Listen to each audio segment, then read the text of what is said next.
اور اس فرقہ وارانہ ذہنیت سے نکال کر اللہ سبحانہ و تعالیٰ نے محمد و آل محمد کے در پر لیا.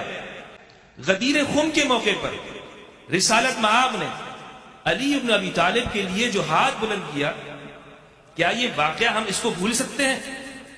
کیا اس واقعے کو ہم سنی شیعہ میں تقسیم کر دیں گے کہ رسول کی پیروی کیسے ہوگی کہ آن واحد کے لیے رسول کو تنہا نہ چھوڑا جائے، آن واحد کے لیے رسول کو اکیلا نہیں چھوڑا جائے. Islamic scholar based in Karachi, but who lives in the hearts of millions around the world. He is a teacher, a guide, recognized for his lifelong devotion to the Quran, Hadith and Fiqh, his deep love for the Prophet and unwavering devotion to the Ahlul Bayt illuminate his words and actions, inspiring countless believers to correct their beliefs and to strengthen their character. Mufti Fadl Hamdard is known and admired for his courage in speaking the truth without fear, reminding the community of its duty to connect to the Thaqalain, the two weighty things, or Kiflain, which he recently mentioned in one of his lectures. He has spread the message of Inni Tarikun Fikum Thaqalain, Kitabullahi wa Itrati Ahlu Bayti, and he has highlighted the power, the tawatur and importance of the Prophet's words, Man kuntu mawla, wa hadha aliyun mawla. His travels to the sacred lands and especially his presence during the blessed Arba'in pilgrimage reflect his love and respect for Imam Hussain alayhi salam and his eternal stand against oppression. Urdu ke do bol, qibla ka naam hai Mufti Fadl Hamdard. مفتی ہیں، یہ ان کی دینی جو رتبہ ہے اس کو بیان کرتے ہیں کہ یہ فتویٰ جاری کر سکتے ہیں. فضل ان پر اللہ کا خاص فضل و کرم ہے کہ انہیں اہل بیت محمد سے اس طرح سے منسلک کیا، اور ہمدرد ہیں کہ ان کے دل میں امت کا درد موجود ہے.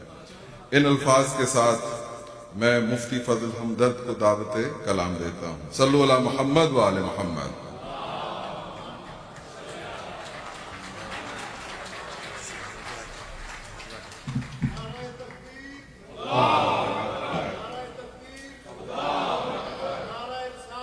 یا رسول اللہ، یا رسول اللہ، یا علی، یا علی. اللہم صل علی محمد وآل محمد. الحمد للہ رب العالمین والصلاة والسلام علی سید الانبیاء والمرسلین وآلہ الطیبین الطاہرین المطہرین الذین قال اللہ فیہم انما يريد الله ليذهب عنكم الرجس اهل البيت ويطهركم تطهيرا. اما بعد فاعوذ بالله من الشيطان الرجيم.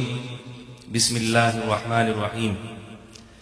يا ايها الذين امنوا اتقوا الله وامنوا برسوله يؤتكم كفلين من رحمته ويجعل لكم نورا تمشون به ويغفر لكم والله غفور رحيم.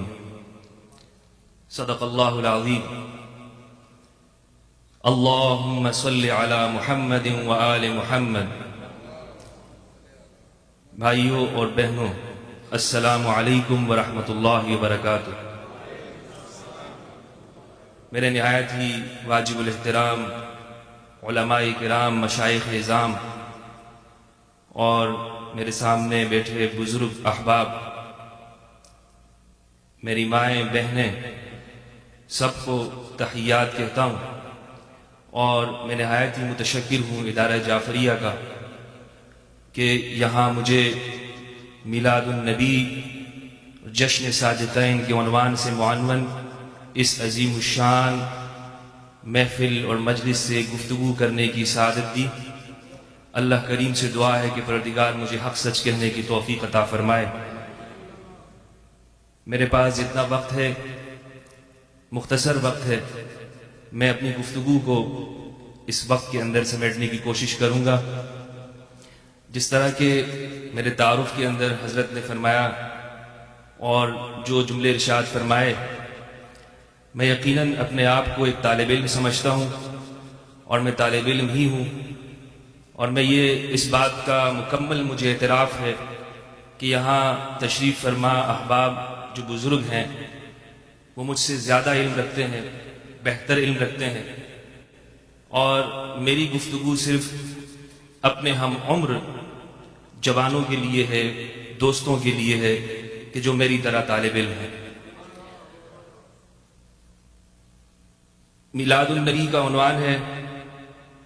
میں کوشش کروں گا کہ سرکار ختمی مرتبت کی زندگی کے حوالے سے ہم اس بات کو سمجھنے کی کوشش کریں۔ علامہ صاحب نے اپنی گفتگو میں یہ فرمایا کہ ہم رسالت مآب کی زندگی کو فالو کرنا ہے، اور یہ بھی فرمایا کہ مسلمانوں کو متحد کرنے کے لیے رسول اللہ کی ذات ہے، اور جتنے بھی مسلمانوں کے فرقے ہیں بلکہ تمام انسانیت، ان کے لیے مشعل راہ رسول اللہ کی ذات ہے، آپ کی سیرت طیبہ ہے۔ لیکن رسول کی زندگی، رسول کی سیرت، رسول کی حیات، اس کو سمجھنے کے لیے سورس کیا ہونا چاہیے؟ سوال یہ ہے کہ ہم سب تو اس بات پر متفق ہیں کہ محمد بن عبداللہ صلوات اللہ علیہ ہمارے لیے رہنما ہیں۔ سورہ احزاب کے اندر فرمایا لقد کان لکم فی رسول اللہ اسوۃ حسنہ لمن کان یرجو اللہ والیوم الآخر وذکر اللہ کثیرا۔ اسوہ حسنہ ہے تمہارے لیے پیغمبر گرامی کی ذات میں۔ اس کی شرط یہ ہے، یہ پیغمبر اس کے لیے اسوہ حسنہ ہوگا کہ جو اللہ کا ذکر خوب کرے گا، قیامت پہ یقین رکھے گا، اور وہ شخص توحید پر ایمان رکھے گا۔ میں نے عرض کیا کہ رسول کی زندگی کو کہاں سے سمجھنا؟ رسول کی زندگی مصدر کیا ہونا چاہیے؟ کیا رسول نے یہ فرمایا ہے کہ میری زندگی کو تم میرے دوستوں سے سمجھنا، میرے گھر والوں سے سمجھنا، یا رسول نے کوئی معیار اور پیمانہ اس امت کو عطا کیا ہے؟ کیونکہ اگر ہم اس معیار کو سامنے نہیں رکھیں گے تو جیسا کہ ابھی منقبت میں ہمارے دوست نے جو فرمایا کہ کہا جاتا ہے کہ اسلام تلوار کے زور سے پھیلا، تو پھر سیرت کے بارے میں جو انسانی نقطہ نگاہ سے سیرت کو سمجھا گیا ہے، اس مواد اور کانٹینٹ کی وجہ سے دنیا میں یہ سوال اٹھتا ہے کہ اسلام تو وہ تلوار کے زور سے پھیلا ہے، اور وہ سیرت جو اس سورس کے مطابق نہ ہو کہ جس کا سرکار ختمی مرتبت نے بیان کیا، تو پھر لازمی اسلام کے اوپر سوالات اٹھیں گے، پھر لازمی رسول کی زندگی پر سوال اٹھیں گے، کیونکہ انسانوں کی لکھی ہوئی تاریخ، وہ تاریخ قرآن مجید کی تاریخ سے اگر ہم دیکھتے ہیں تو بہت فرق اس کے اندر پایا جاتا ہے۔ قرآن مجید معجزہ ہے، ہم سب مومنین کا، سب مسلمانوں کا دنیا میں اتفاق ہے، سب مانتے ہیں کہ قرآن مجید معجزہ ہے، اور قرآن مجید نے جگہ جگہ پر اپنے اس معجز نمائی کو بیان کیا ہے۔ سورہ بنی اسرائیل کے اندر فرمایا قُلْ لَئِنِ اجْتَمَعَتِ الْإِنسُ وَالْجِنُّ عَلَىٰ أَن يَأْتُوا بِمِثْلِ هَٰذَا الْقُرْآنِ لَا يَأْتُونَ بِمِثْلِهِ وَلَوْ كَانَ بَعْضُهُمْ لِبَعْضٍ ظَهِيرًا۔ آپ فرما دیجئے کہ جن و انس جمع ہو جائیں، اس قرآن جیسا کوئی قرآن لے کر آ جائیں، یہ آپس میں ایک دوسرے کے مددگار بھی ہو جائیں گے، یہ قرآن کی مثل نہیں لا سکتے۔ یہ قرآن نے چیلنج دیا۔ کس زمانے میں دیا؟ اس زمانے میں کہ جب بڑے عرب موجود تھے، رسالت مآب کے سامنے بڑے بڑے شعراء موجود تھے، حمر القیس کا دور ہے، اور سبائے معلقات جیسے شعراء وہاں پر موجود ہیں، لیکن وہ پورا نہ کر سکے۔ سورہ ہود کے اندر فرمایا کہ اگر پورے قرآن جیسا نہیں لا سکتے تو پھر 10 سورتیں گڑی میں، قُلْ فَأْتُوا بِعَشْرِ سُوَرٍ مِثْلِهِ مُفْتَرَيَاتٍ، 10 سورتیں بنا کے لے آؤ۔ 10 سورتیں نہ بنا سکتے تو سورہ بقرہ میں فرمایا فَأْتُوا بِسُورَةٍ مثلی, ایک صورت بنا کے لے, وہ بھی نہ بنا سکے. تو یہ قرآن کا چیلنج ہے. میں نے ایک جگہ پر یہ تقریر کی, گفتگو کہ قرآن مجید معجزہ ہے, اور اسی ترتیب سے میں نے جب یہ گفتگو کی, ایک ایتھیسٹ نوجوان نے مجھ سے رابطہ کیا اور کہا کہ مولانا آپ نے جو گفتگو کی ہے یہ اس کے الٹ ہے. آپ نے کہا کہ قرآن مجید میں پہلے پورے قرآن کا چیلنج دیا گیا, اس کے بعد آپ نے کہا کہ 10 سورتوں کا چیلنج دیا گیا, پھر آپ نے کہا کہ قرآن نے ایک آیت کا چیلنج دیا ہے, حالانکہ آپ کو اس کا الٹ ہوا ہے تاریخ میں. میں نے کہا کیسے؟ تو انہوں نے کہا کہ پہلے جب رسول اللہ نے یہ کہا, پہلے یہ چیلنج دیا کہ ایک آیت بنا کے لے آؤ, انہوں نے بنا دی, عربوں نے بنا دی. تو اب پھر پیغمبر اسلام نے کہا کہ اچھا اب تو ایک بنا دی ہے, چلو 10 بنا کے لا دو. تو انہوں نے 10 بھی بنا کے دے دی. اچھا, اور جب 10 بنا دی تو کہا کہ اب تم چلو پورا قرآن بنا. تو انہوں نے پورے قرآن جیسا بھی بنا. اب یہ ایک گفتگو اس شخص کی کہ جو قرآن پر اعتراض کرتا ہے, لیکن قرآن مجید کا اعجاز, قرآن مجید کا اعجاز. اب دیکھیں, اعتراض کرنے والا کوئی بھی اعتراض کر سکتا ہے, اعتراض کرنے والا. اب بات تو وہ ہے کہ علماء اسلام کس طرح قرآن کا مقدمہ پیش کرتے ہیں. میں نے ان سے کہا کہ آپ کی بات ضرور مان لی جاتی اگر یہ قرآن مجید کی جو ترتیب ہے یہ بھی ایک بڑا معجزہ ہے. سورہ بنی اسرائیل مکی صورت ہے, مکی صورت ہے, مکہ میں نازل ہوئی. سبحان الذی اسری بعبدہ لیلا من المسجد الحرام. اس سے معلوم ہوا کہ یہ صورت کہاں نازل ہوئی؟ مکہ میں نازل ہوئی. پورے قرآن کا چیلنج اس کے اندر موجود ہے. تو پہلے کون سی ہے؟ مکہ کی. سورہ ہود مکی صورت ہے, اس کے اندر 10 آیتوں کا چیلنج ہے. سورہ بقرہ مدنی صورت ہے, مدینہ میں اتری ہے. ترتیب دیکھیں, پہلا جو چیلنج ہے وہ پورے قرآن کا ہے کیونکہ مکہ میں ہوا ہے. 10 سورتوں جیسا لانے کا جو چیلنج ہے وہ بھی مکہ میں ہوا ہے. جو سورہ بقرہ ہے جس میں ایک آیت لانے کا کہ ایک آیت لے آؤ, وہ مدینہ میں وہ چیلنج ہے. تو ترتیب بتا رہی ہے, زمانہ بھی بتا رہا ہے. یہ ہے قرآن کا اعجاز کہ قرآن کس طرح معجزہ ہے. یہ قرآن جس طرح اپنی ذات میں معجزہ ہے, اس نے سرکار ختمی مرتبت کی زندگی کو جس رفعت, جس بلندی, جس تقدس کے ساتھ اور عظمت کے ساتھ بیان کیا ہے, تو معلوم ہوتا ہے کہ محمد کی ذات بھی معجزہ ہے. قرآن معجزہ, رسول کی ذات معجزہ. اس لیے معجزہ ہے کہ رسول کی زندگی کو اگر ہم قرآن سے سمجھتے ہیں تو قرآن 40 سال کا اور 23 سال کا کوئی فرق نہیں کرتا. 40 سال کا اور 23 سال کے نبی میں کوئی فرق نہیں کرتا. رسول کی پوری زندگی معجزہ ہے. فرمایا کہ میں تم میں وَقَدْ لَبِسْتُ فِيكُمْ عُمُرًا مِّن قَبْلِهِ. رسول اللہ نے اپنی حیات طیبہ کو ان کے سامنے پیش کیا کہ میری زندگی تمہارے سامنے ہے, مجھے یہ بتاؤ کہ میری زندگی کے اندر کوئی عیب ڈھونڈتے ہو, کوئی عیب ملا ہے؟ یہ الگ بات ہے کہ کچھ مسلمانوں نے اعلان نبوت کے بعد رسول اللہ کے لیے نسیان کو مانا, لیکن قرآن نے اعلان نبوت سے قبل اور اعلان نبوت کے بعد کوئی فرق نہیں کیا, اپنی زندگی کو بطور معجزہ کے پیش کیا. رسول اللہ کی زندگی کو بطور معجزہ کے پیش کیا کہ وہ زندگی کہ 40 سال پہلے کے, کیونکہ بعض علماء نے لکھا ہے کہ, اور بڑی غلطیاں ہوئی ہیں, علماء نے یہ لکھا کہ رسول کی جو زندگی ہے اس میں نبوت کا جو اعلان ہے, نبی جب آپ ہوئے تو وہ 40 سال کے بعد ہوئے.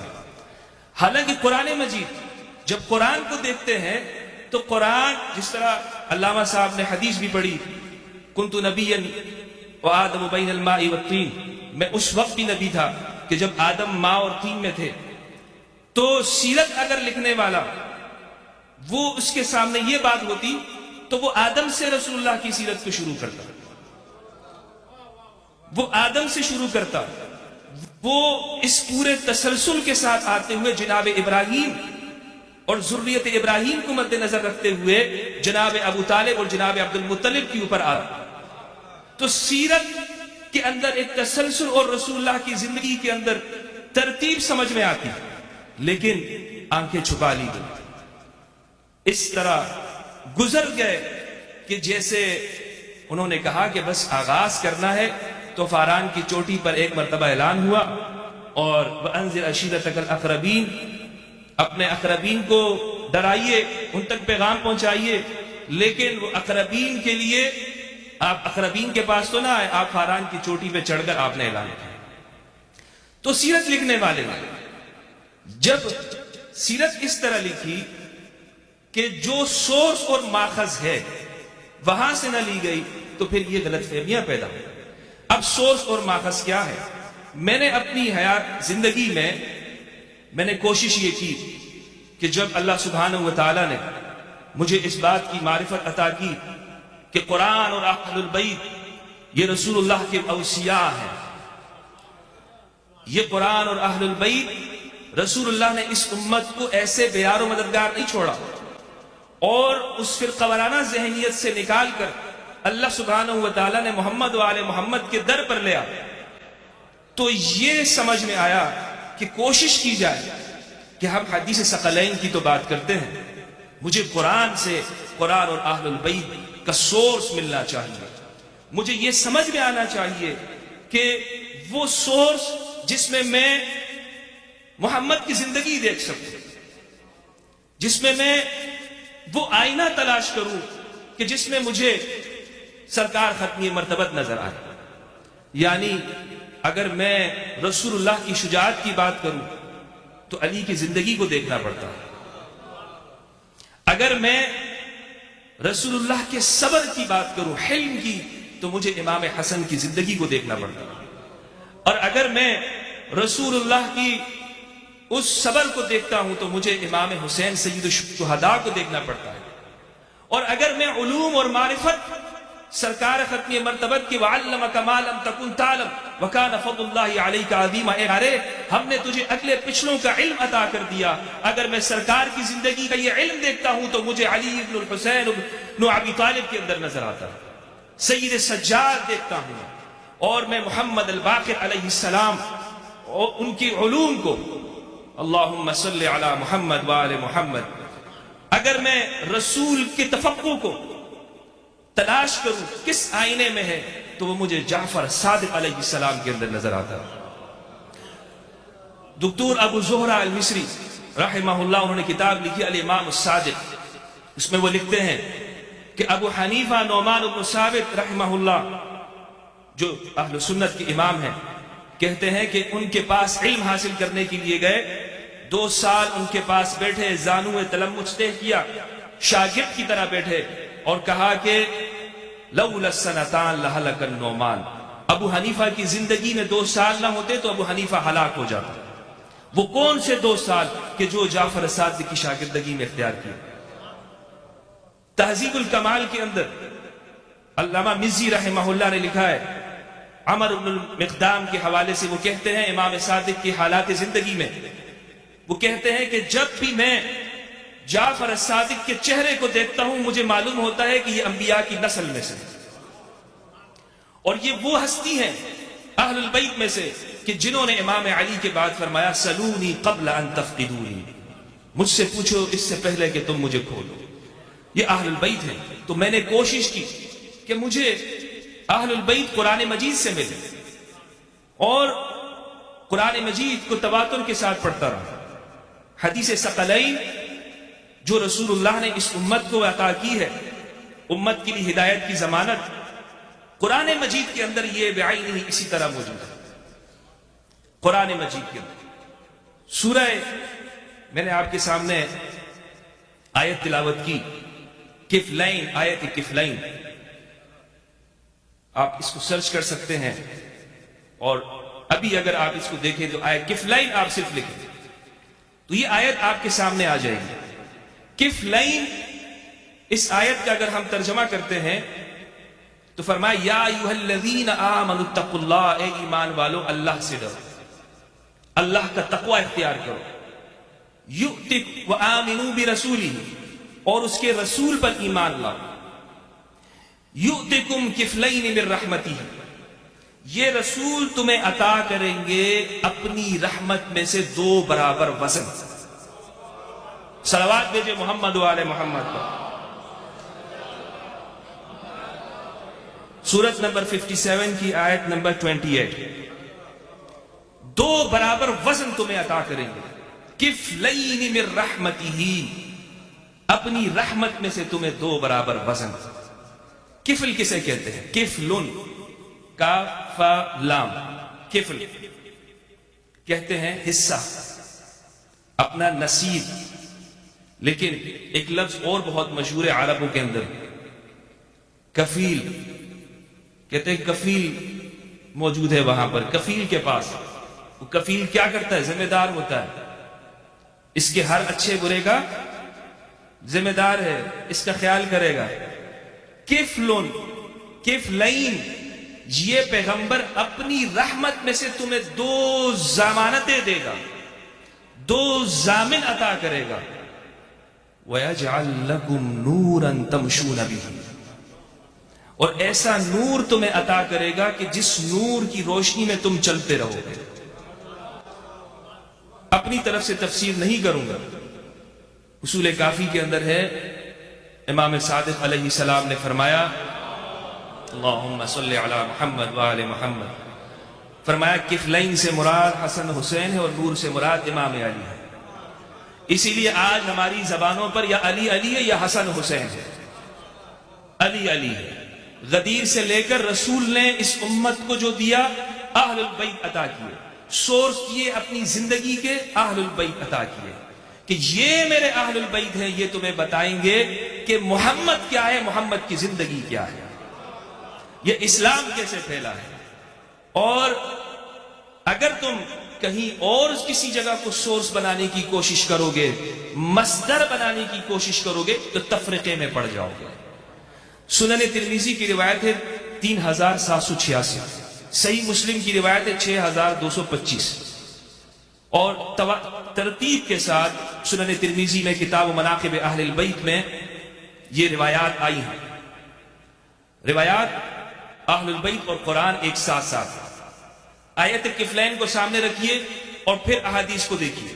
بعض حضرات کہتے ہیں کہ جناب ہمارے لیے صرف کتاب کافی ہے، ہم روایات کی طرف نہیں جائیں گے.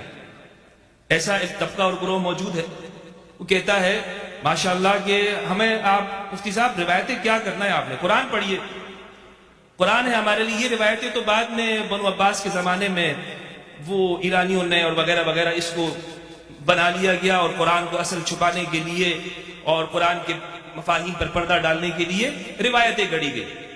میں نے ان کے سامنے عرض کیا، میں نے کہا اگر آپ یہ کہتے ہیں کہ صرف کتاب کافی ہے، حسبنا کتاب اللہ، میں آپ کا ساتھ دینے کے لیے تیار ہوں کہ صرف کتاب کافی ہے. لیکن برادر محترم، ذرا مجھے اتنا بتائیے، کیا قرآن میں کوئی ایسی آیت ہے جس میں یہ ہو کہ جو نبی ہوتا ہے اس کی بیٹی کی وراثت نہیں ہوتی؟ اگر تم قرآن میں ایسی آیت لا دو گے میں ساری روایتوں کو آج سے بعد چھوڑ دوں. لیکن قرآن کیا کہتا ہے؟ اگر آپ یہ کہتے ہیں کہ ہم احادیث کو مانتے ہیں تو پھر احادیث اور قرآن دونوں کو اگر ساتھ لے کر چلنا ہے تو جو اہل السنت والجماعت کی، جس طرح علامہ ازہری حفظہ اللہ نے ارشاد فرمایا کہ اہل السنت والجماعت کی اصح درجے کی جو روایت ہے کتاب اللہ وعترتی اہل بیت، اگر یہ حدیث اس کا کوئی انکار کر دیتا ہے تو سارا ذخیرہ احادیث ہمارا بیکار ہو جاتا ہے. یہ متواتر روایت ہے. رسول اللہ نے حجۃ الوداع میں جو ضمانت دی کیا فرمایا؟ سنن ترمذی کی روایت میں فرمایا اے میرے صحابہ، میں تم میں 2 گراں قدر چیزیں چھوڑ کے جا رہا ہوں. جابر بن عبداللہ کہتے ہیں کہ میں نے رسول اللہ کو قصوہ اونٹنی پر دیکھا. آپ قصوہ اونٹنی پر سوار ہیں اور آپ فرما رہے ہیں میرے صحابہ تم کبھی رائے ہدایت سے دائیں بائیں نہیں بھٹکو جب تک تم اللہ کی کتاب اور میری اطرت اہل البیت کو مضبوطی کے ساتھ تھام لو گے. یہ ضمانت دی.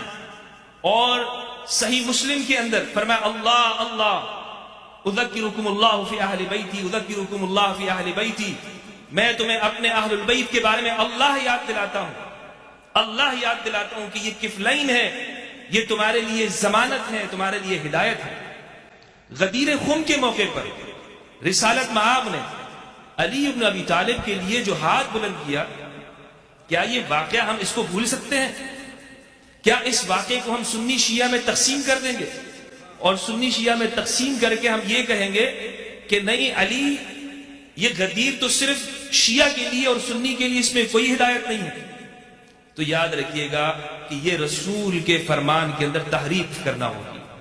امت کے اوپر اس سے بڑا کوئی ظلم نہیں ہوگا کہ ہم غدیر کو سنی شیعہ میں تقسیم کر دیں. امت کے اوپر اس سے بڑا کوئی ظلم نہیں ہوگا کہ ہم اہل البیت کو سنی شیعہ میں ڈیوائیڈ کر کے ان کی ہدایت کو ہم تقسیم کریں اہل البیت کو، کیونکہ یہ کفلین ہے، یہ ضمانت ہے رسول اللہ کی اس امت کے لیے. یہ سورس ہے، یہ وہ سورس ہے جہاں سے رسول کی زندگی کو حاصل کرنا ہے. قرآن مجید میں فرمایا کہ آپ یہ کہہ دیجئے کہ میں بشر ہوں، قل انما انا بشر مثلکم یوحا الیہ، آپ فرما دیجئے کہ میں تم جیسا بشر ہوں، میں تم جیسا بشر ہوں. بشر مثلکم یوحا الیہ، مجھ پر وحی کی جاتی ہے. اب آپ دیکھیے جب دین اہل البیت سے نہ لیا جائے، جب مصدر اہل البیت سے نہ ہو، تو پھر امت نور اور بشر کے فلسفوں میں گم ہو جاتی ہے. امت تقسیم ہو کر نبی نور ہے یا بشر ہے، نبی نور ہے یا بشر ہے، کیا ہے. لیکن اگر دین اس مصدر سے لیا گیا کہ جو رسول نے دیا، تو پھر یہ بات سمجھ میں آتی ہے. امام علی فرماتے ہیں کنت اتبعہ اتباع الفصیل کا اثر امی، کہ میں اس نبی کی پیروی کرتا ہوں، ایسی پیروی کرتا ہوں جیسے بکری کا بچہ اپنی ماں کے پیچھے چلتا رہتا ہے. کیوں فرمایا؟ اس لیے فرمایا کہ اتباع، رسول کی پیروی کا مفہوم سمجھ میں آ جائے کہ رسول کی پیروی کیسے ہوگی، کہ آن واحد کے لیے رسول کو تنہا نہ چھوڑا جائے، آن واحد کے لیے رسول کو اکیلا نہیں چھوڑا جائے، آن واحد کے لیے رسول کا ساتھ نہ چھوڑا جائے، رسول کے پیچھے پیچھے ایسے چلا جائے کہ جیسے معلوم ہو کہ یہ رسول کے ساتھ ساتھ نفس رسول ہے، نفس رسول ہے.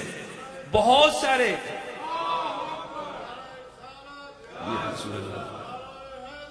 یا علی،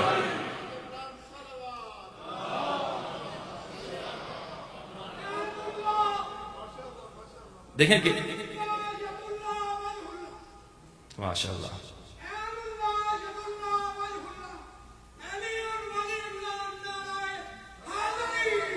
یا علی یا علی یا علی. یہ میں نے اپنی طرف سے یہ جملہ نہیں کہا کہ نفس رسول ہیں. قرآن مجید کے اندر آل عمران آیت نمبر 61 قل تعالوا ندعو ابناءنا وابناءکم ونساءنا ونساءکم وانفسنا وانفسکم ثم نبتہل فنجعل لعنۃ اللہ علی الکاذبین. بعض حضرات نے کہا آج کل بڑا سوشل میڈیا کے اوپر چلتا ہے، میرے پاس صرف 10 منٹ ہیں اور میں اس میں مجھے اپنی گفتگو کا اختتام بھی کرنا ہے، اور میں چاہ رہا تھا کہ امام صادق آل محمد کے حوالے سے بھی علیہ السلام کے حوالے سے بھی گفتگو کروں، لیکن مختصر وقت ہے. علماء صاحب بھی تشریف فرما ہیں. مجھے بس چند کلمات کہنے ہیں کہ کہتے ہیں جناب کہ آپ یہ جو کہتے ہیں نا کہ امام حسن امام حسین یہ رسول اللہ کے بیٹے ہیں، قرآن تو صاف کہا گیا ہے، سورہ احزاب کے اندر ہے کہ محمد مردوں میں سے کسی کے باپ نہیں ہے، اور بس ولیکن رسول اللہ خاتم النبیین، اللہ کے رسول ہیں، خاتم النبیین ہیں.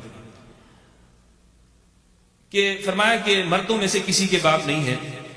لیکن مجھے یہ بتائیے گا کہ کیا قرآن نے، پیغمبر نے یہ کہا ہے تمہارے مردوں میں سے کسی کے باپ نہیں ہے؟ ٹھیک ہے، تمہارے مردوں میں سے. اور آیت مباہلہ میں کیا فرمایا؟ ہم اپنے بیٹوں کو لے آئیں گے. بھائی فرق ہے، میں کسی کو کہتا ہوں کہ یہ فلاں اسکالر صاحب جو ہیں ان کے بچے ہمارے بچے نہیں ہیں، ٹھیک ہے، یا یہ جو بیٹے ہیں تم ہمارے بچے نہیں ہو، ہمارے بیٹے کچھ اور کوئی اور ہیں، وہ ہم بتائیں گے.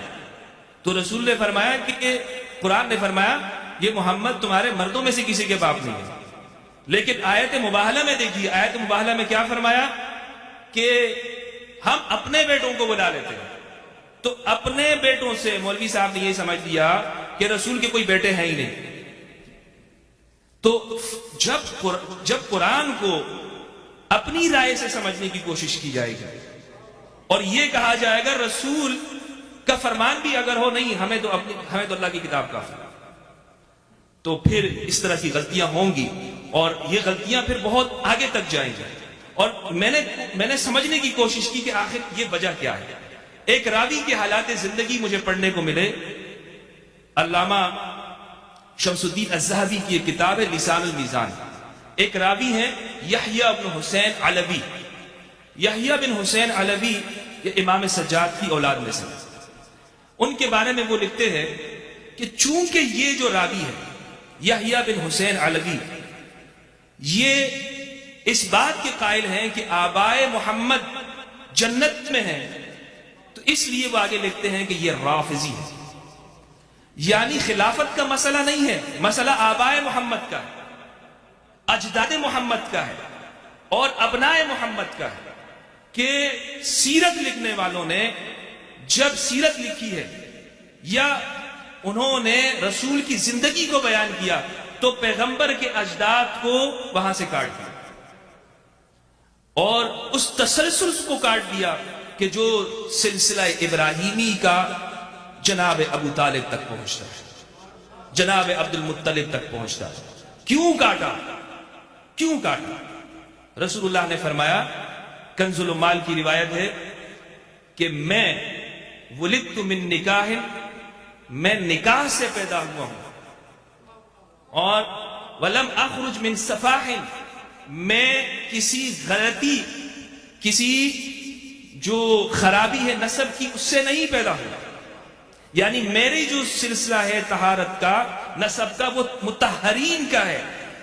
جب اہل البیت، امام علی فرماتے ہیں کہ انبیاء کی جو نسل ہوتی ہے تناسختہم کرائم الاسلاب الى مطہرات الارحام، کہ انبیاء کی نسب وہ پاکیزہ رحموں سے منتقل ہوتی ہے، تمام انبیاء کرام کی. اور رسالت مآب کی یہ شان ہے. دین اگر امام علی سے لیا ہوتا، غدیر کے بعد اگر اس بات کو سمجھ لیا ہوتا کہ حدیث ثقلین اس امت کے لیے ضمانت ہے، دین قرآن اور اہل البیت سے لینا ہے، تو نہ ہم اس فکری مغالطوں میں پڑھتے کہ آبائے کریمین مسلمان ہیں یا نہیں ہیں، نہ اس طرح کی مناظرانہ اور جدلیاتی بحثوں میں پڑھتے کہ آبائے کریمین انہوں نے کلمہ پڑھا تھا کہ نہیں پڑھا تھا. مجھے یہ بتائیے، اگر آپ یہ کہتے ہیں کہ 40 سال کے اعلان کے بعد وہ پیغمبر نبی ہوئے، تو 40 سال سے پہلے پیغمبر کیا تھے؟ فیصلہ کیجئے. اس لیے کہنا ہوگا کہ رسول کی زندگی کو یہ 40 سال کی قبل اور 40 سال کے بعد میں فرق نہیں کرنا چاہیے، بلکہ رسول کی زندگی کا ہر لمحہ. ایک آیت پڑھوں گا اور پھر آپ سے اجازت چاہوں گا. سورہ جن کے اندر فرمایا عالم الغیب فلا یظہر علی غیبہ احدا الا من ارتضی من رسول فانہ یسلک من بین یدیہ ومن خلفہ رصدا. عالم الغیب ہے، وہ اللہ کی ذات اپنا غیب کسی کو نہیں بتاتی مگر جس رسول کو مرتضی بنا دے، اس پر غیب کے خزانے نچھاور کر دیتی ہے اور اس کو ایسے نہیں چھوڑتی. اس رسول کو ایسے نہیں چھوڑ دیا کہ اس کو کوئی مددگار نہ ہو. فَإِنَّهُ يَسْلُكُ مِن بَيْنِ يَدَيْهِ وَمِن خَلْفِهِ رَصَدًا. اس پیغمبر کے آگے پیچھے دائیں بائیں اللہ نگران مقرر کر دیتا ہے. پھر اس پیغمبر کی زندگی خدا کی نگاہوں میں گزرتی ہے، اس کا بچپن خدا کی نگاہوں میں، اس کی جوانی خدا کی نگاہوں میں، اس کا شباب خدا کی نگاہوں میں. وہ پیغمبر اگر فاطمہ بنت اسد کے دسترخوان پر ہو تو خدا کی نگاہوں میں، وہ پیغمبر اگر ابو طالب کی پرورش میں ہو تو خدا کی نگاہوں میں، وہ پیغمبر اگر دعوت ذوالعشیرہ میں ہو تو خدا کی نگاہوں میں، وہ پیغمبر اگر غدیر میں کسی کا ہاتھ بلند کر دے تو خدا کی تائید اسے حاصل ہوتی ہے. وہ پیغمبر اگر کسی کے لیے دروازہ کھلا رکھ دے، مسجد کے دروازے، اسے خدا کی تائید حاصل ہوتی ہے. وہ پیغمبر اگر کسی کو اپنے سے دور کر دے، وہ پیغمبر اگر کسی کو اپنے قریب کر دے، وہ پیغمبر اگر کسی کے لیے اعلان کر دے من کنت مولا فہذا علی المولا، وہ پیغمبر وہ ہر لمحے میں خدا کی نگرانی میں ہوتا ہے. وہ پیغمبر اگر کسی کے لیے یہ کہہ دے اس کی رضا مجھے راضی کرتی ہے، اس کا ناراض ہونا مجھے ناراض کرتا ہے. شبلی رحمانی نے لکھا کہ رسول چونکہ انہیں بچوں سے بہت پیار تھا، آپ رحمت اللہ عالمین ہیں، اس لیے آپ نے حسن و حسین کو بھی بہت پیار کیا کرتے تھے. اور شبلی نے یہ بھی لکھا کہ چونکہ آپ کو بیٹیوں سے بہت پیار تھا اس لیے آپ زہرا کو بھی بہت پیار کرتے تھے. میں شبلی سے بہت ادب سے اختلاف کرتے ہوئے یہاں پر عرض کرنا چاہتا ہوں کہ علامہ بالکل رسول بچوں سے بہت پیار تھا، آپ اس لیے بچوں پہ شفقت فرماتے ہیں، لیکن کسی بچے کے لیے یہ نہیں کہا کہ انت منی وانا منی. یہ صرف حسین ہے کہ جن کے لیے کہا الحسین منی وانا من الحسین. آپ کو بچیوں سے ضرور پیار شفقت فرماتے تھے، لیکن کسی بچی کے لیے یہ نہیں فرمایا کہ اس کی خوشی مجھے خوش کرتی ہے اور اس کی ناراضگی مجھے ناراض کرتی ہے. یہ ایک زہرا البتول ہے، سیدہ زہرا البتول، کہ جن کے لیے فرمایا یریبنی ما ارا بہا یؤذینی ما آذاہا. اے زہرا تیری ناراضگی مجھے ناراض کر دیتی ہے اور تیری خوشی مجھے خوش کر دیتی ہے، تیری ایذا مجھے وہ اذیت دیتی ہے. یہ اہل البیت ہیں. اس لیے اگر ہم نے قرآن کو سمجھنا ہے، ہم نے دین کو سمجھنا ہے، ہم نے اسلام کی روح اور اسپرٹ کو سمجھنا ہے، تو اس بات سے کوئی مفر نہیں کہ کفلین دو ضمانتیں. انشاءاللہ عز و جل یہ آیت کفلین جس کے میں نے قرآن مجید کو 12 مرتبہ میں نے پڑھا، اور الحمدللہ یہ آیت مجھ پر پروردگار نے منکشف کی کہ قرآن میں ایک آیت موجود ہے جس کے لیے لکھا ہے کہ آیت سے مراد اہل البیت مطہرین. حدیث ثقلین کی سند قرآن مجید سے. اس لیے کوئی روایتوں کو لاکھ جھٹلاتا رہے، قرآن کو نہیں جھٹلا سکتا. تم بہت کوشش کر لو کہ کوششیں ہوئی کہ اہل البیت کے حوالے سے جو گفتگو ہو، لیکن آیت تطہیر سے تم نہیں نکال سکتے. حسن کو آیت تطہیر سے نہیں نکال سکتے، زہرا کو آیت تطہیر سے نہیں نکال سکتے، علی کو تم آیت مباہلہ اور آیت مودت سے نہیں نکال سکتے. قرآن سورہ کوثر کے اندر کوثر کی نسل کو تم نہیں نکال سکتے، اور ابتر جسے قرآن نے ابتر قرار دیا اسے تم نہیں داخل کر سکتے. وآخر دعوانا الحمدللہ رب العالمین. اللہم صلی علی محمد وآل محمد وبارک وسلم وصلی علیہ. میں نے جتنی گفتگو اپنے اس وقت میں، مختصر وقت میں آپ کے سامنے رکھ سکتا تھا میں نے رکھی ہے. کوشش میں نے یہ کی کہ آیت کفلین کو آپ کے سامنے پہنچا سکوں اور اپنی گزارشات عرض کر سکوں. اللہ سبحانہ وتعالی سے دعا ہے کہ پروردگار ہم سب کو قرآن مجید میں تدبر کرنے اور اہل البیت کی معرفت عطا فرمائے. والسلام علیکم.